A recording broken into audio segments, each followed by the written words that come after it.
Most welcome to this English book reading session. Today we are to enjoy a story named The Lord of the Cranes. It belongs to class 4. Let us enjoy it. There once lived in a village a poor family consisting of a man, his wife, their 3 sons and their wives. एक बार की बात है, एक गांव में एक गरीब परिवार रहता था, जिस परिवार में एक पुरुष था, उसकी पत्नी थी, 3 बेटे थे और उन तीनों बेटे की पत्नियां थीं. They did not have much money. उनके पास ज़्यादा पैसे नहीं थे. But they had love and respect for each other. लेकिन उनके बीच एक दूसरे के प्रति प्रेम और सम्मान था, आदर था. Once they were travelling. एक बार वे लोग यात्रा कर रहे थे. After a long journey. लंबी यात्रा के पश्चात they felt tired and hungry. वे थकान और भूख महसूस करने लगे, यानी वे थक गए और उन्हें भूख लग गई. They decided to rest under a shady tree by a river. तो उन्होंने निर्णय लिया कि नदी के निकट स्थित छायादार वृक्ष के नीचे हम लोग आराम करें.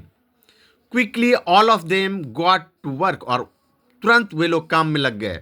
One went to get vegetables from a nearby field. उनमें से एक पास के खेत में से सब्जियां लाने चला गया. Some others collected wood for a fire. और उनमें से कुछ ने अग्नि जलाने के लिए लकड़ियां इकट्ठा की. While the rest cook the family. और बाकी जो लोग बचे उन्होंने परिवार के लिए भोजन पकाया. A river name sitting close by watch them work. और नदी की जो देवी थी, यानी जल देवी, वो पास से उन लोगों को गौरपूर्वक देख रही थी. She came to them disguised as an old man. वे एक बूढ़ी नारी का ड्रेस पहनकर, यानी अपना वेश बदलकर उनके सामने प्रस्तुत हुई, उनके समक्ष आई. I am poor and hungry. उन्होंने please help me, she said. वो बूढ़ी नारी उनसे कही कि मैं गरीब हूँ और भूखी हूँ, कृपया मेरी मदद करो. Then please join us for a meal, said the man. तो उस पुरुष ने कहा, तो हम लोगों के साथ भोजन में शामिल हो जाइए. Together they had a hearty meal. और एक साथ उन लोगों ने स्वस्थकर और दिलचस्प भोजन किया. The food was equally divided and every one was satisfied. भोजन बराबर बराबर परोसा गया और सभी लोग प्रसन्न हुए. After some time they lay under the tree to rest. और कुछ समय बाद वे उस वृक्ष के नीचे लेट गए आराम करने के लिए. When they woke up. जब वे जगे, then the old woman had vanished. तो उन्होंने पाया कि वो जो बूढ़ी नारी थी वो वहाँ से गायब हो गई. But in her place was a sack. और उनकी जगह पर एक बोरा रखा हुआ था. When they open the sack. जब उन्होंने बोरे को खोला, then they were surprise to find it full of gold coins. तो उन्होंने पाया कि ये पूरा बोरा सोने के सिक्के से भरे थे. Along with it was a note. और उसके साथ एक लिखित संवाद था. क्या संवाद था उसे हम जानेंगे. लिखित नोट, यानी कि नोट में क्या है. Thank you for your generosity. आपकी उदारता के लिए आपको धन्यवाद. It was good to see such a happy family. ऐसे सुखद परिवार को देखकर अच्छी लगी. River nymph. लिखने वाले कौन है, तो नदी की देवी river nymph. The family went back to their village feeling very happy. तो परिवार काफ़ी सुखद महसूस करते हुए अपने गांव को वापस लौट गए. The word spread about their good fortune. और उनके सौभाग्य की संवाद फैल गई. The village headman too wanted to be rich. और गांव का जो मुखिया था वो भी अमीर होना चाहा. He went to the same spot with his family and waited for the river nymph. वो उसी स्थान पे गया और नदी की देवी का इंतजार किया. Soon the nymph appeared. पुनः तुरंत ही वो नदी की देवी प्रकट हुई. And played the same trick. और उन्होंने सेम खेल खेला. But when the food arrived it seemed insufficient for everyone. लेकिन इन लोगों ने जब भोजन परोसा तो प्रत्येक को इनसफिशिएंट हो गया, मतलब अपर्याप्त हो गया, मतलब कि वो सही ढंग से सही मात्रा में नहीं मिला।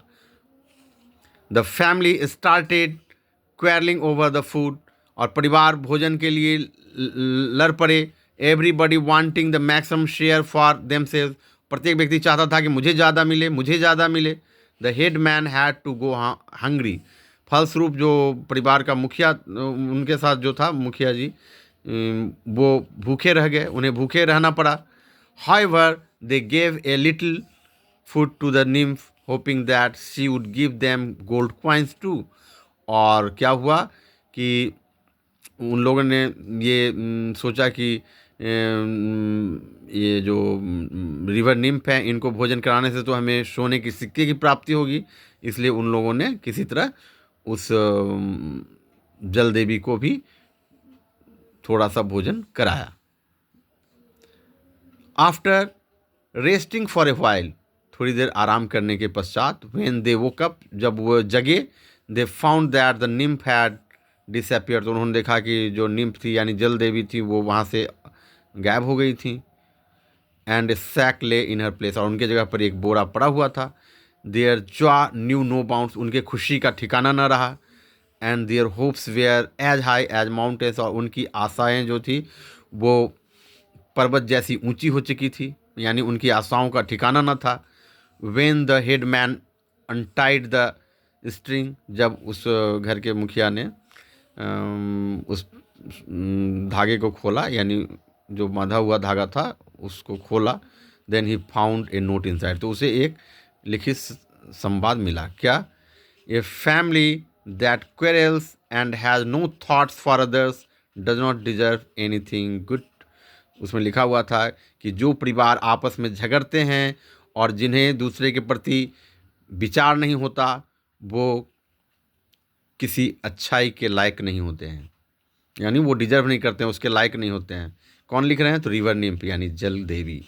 The sack was full of stones, और उनका जो बोरा था वो पत्थरों से भरा हुआ था। The head man and his family return to their village feeling sad and foolish, तो ये जो हेडमैन है अपने परिवार के साथ वापस गांव लौटते हैं, और उन्हें काफ़ी दुख महसूस होता है, और वो स्वयं को मूर्ख भी महसूस करते हैं, यानी उन्हें अपनी मूर्खता और